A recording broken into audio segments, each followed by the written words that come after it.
നമസ്കാരം. ഡിറ്റക്റ്റീവ് അമ്മു എന്ന കഥ ബാക്കി നമ്മൾ SR ലാലിൻ്റെ മന്ത്രവാദിനി തുടങ്ങാം. പ്രിൻസ് എന്ത് നല്ല പേരാണ്, അവൾ അങ്ങനെ വിളിച്ചാൽ എന്താ?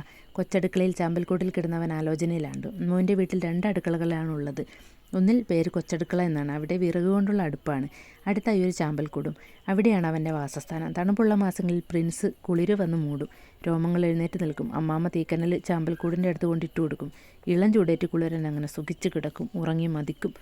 തണുപ്പ് കൂടുമ്പോൾ കനലിനോട് ചേർന്ന് കിടക്കും. ഒരു പ്രാവശ്യം കുളിരൻ്റെ വാലിന് രോമങ്ങൾ കരിഞ്ഞുപോയി. തീക്കട്ടയോട് ചേർന്ന് കിടന്നതാണ്. രോമം കരിഞ്ഞ് തൊലിയിലങ്ങ് ഒട്ടിപ്പോയി. നിലവിളിച്ചുകൊണ്ട് അവൻ ചാമ്പൽക്കൂടിന് പുറത്തേക്കൂടി. അമ്മാമ്മ തീക്കനലേറ്റ് പൊള്ളിയ ഭാഗം മരുന്ന് വെച്ച് പുരട്ടി കൊടുത്തു കേട്ടോ. കുളിരനായാൽ മതിയായിരുന്നു. അമ്മുവിന് തോന്നാറുണ്ട്, എന്ത് രസമായിരിക്കും. ഒരു ജോലിയില്ല. കോഴികളെയും കാക്കകളെയും കിളികളെയും അവരോടെല്ലാം തല്ലും കൂടി തൊഴുത്തിൽ പശുവിൻ്റെ വാലിലും ചൂണ്ടി അങ്ങനെ കിടക്കാം. അമ്മമ്മയുടെ മടിയിൽ കിടന്ന് ലാളനെ ഏൽക്കാം. ഈ കൊച്ചിന് അവളുടെ സാധനങ്ങൾ എടുത്ത് സൂക്ഷിച്ചാൽ എന്താ? കുളിരൻ ചാമ്പൽക്കൂടിൽ കിടന്ന് മുരണ്ടു. അമ്മ, എൻ്റെ ID കാർഡ് കണ്ടോ? അടുക്കളയിൽ ദോശ ഇടുകയായിരുന്ന അമ്മുവിൻ്റെ അമ്മ. കയ്യിലിരുന്ന ചട്ടകവുമായി അമ്മ അവളുടെ പിന്നാലെ വന്നു. അമ്മയുടെ കണ്ണുകൾ ഞെരിപ്പോട് പോലെ ജ്വലിക്കുന്നുണ്ടായിരുന്നു. അമ്മുവിന് അപകടം മണത്തു. അകലം പാലിച്ചില്ലേ ചട്ടകം കൊണ്ടുള്ള തല്ല് കിട്ടും. അമ്മയ്ക്ക് ദേഷ്യം വന്നാൽ പിടിച്ചാൽ കിട്ടില്ല. നിൻ്റെ സാധനങ്ങൾ സൂക്ഷിക്കാൻ നിനക്കറിയില്ലേ അമ്മു? ഞാനത് ഇന്നലെ മേശപ്പുറത്ത് വെച്ചിരുന്നു. പിന്നെ അതവിടെ പോയി? അമ്മാമ്മ എടുത്തായിരുന്നോ?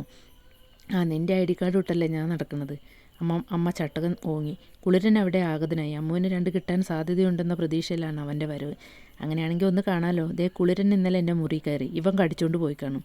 കുളിരൻ ദേഷ്യം കൊണ്ട് മീശ വിറച്ചു. പോടി, എനിക്കെന്തിനാ നിൻ്റെ കൂറക്കാട്? കൂറ എന്ന പദം കുളിരൻ മനഃപൂർവ്വം പറഞ്ഞാണ്. സ്കൂളിൽ ചേർന്ന് 1 മാസം ആകും മുമ്പേ അത് ചീത്തയായി. ID കാർഡിൻ്റെ ഫോട്ടോ എടുത്ത് തേഞ്ഞു മാഞ്ഞുപോയി. അഴുക്ക് പിടിച്ച് അത് അപ്പടി കറുത്തുപോയി. അപ്പുവിൻ്റെ ID കാർഡിന് ഇപ്പോഴും ഒരു കുഴപ്പമില്ല, സുന്ദരനായിരിക്കുന്നു.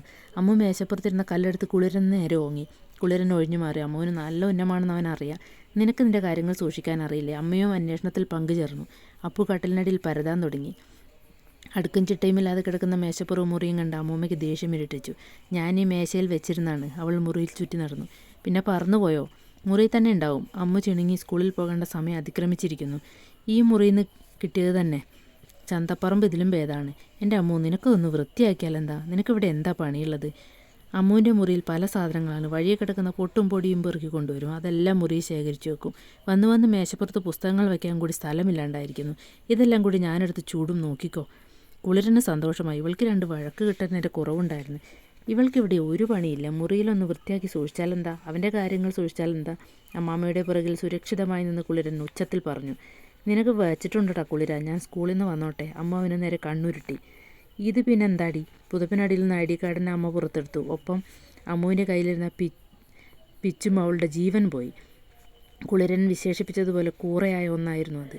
അതിൻ്റെ ചരടെല്ലാം തേഞ്ഞ് തീരാറായി. അമ്മയുടെ കയ്യിലിരുന്ന ID കാർഡ് അമ്മ തട്ടിപ്പറിച്ചു. പിന്നെ പുറത്തേക്കോടി. ഇടവഴിയും തടിപ്പാലവും കിടന്ന് പ്രധാന വഴിയിലൂടെ അമ്മ ഷൂന്ന് മിന്നാലം പോലെ അങ്ങ് പോയി. അവൻ അമ്മുവിനോടൊപ്പം എത്താൻ പിന്നാലോടി. ഈ പെണ്ണിന് എന്തൊരു വേഗതയാണ്. അങ്ങനെ നമ്മൾ SR ലാലിൻ്റെ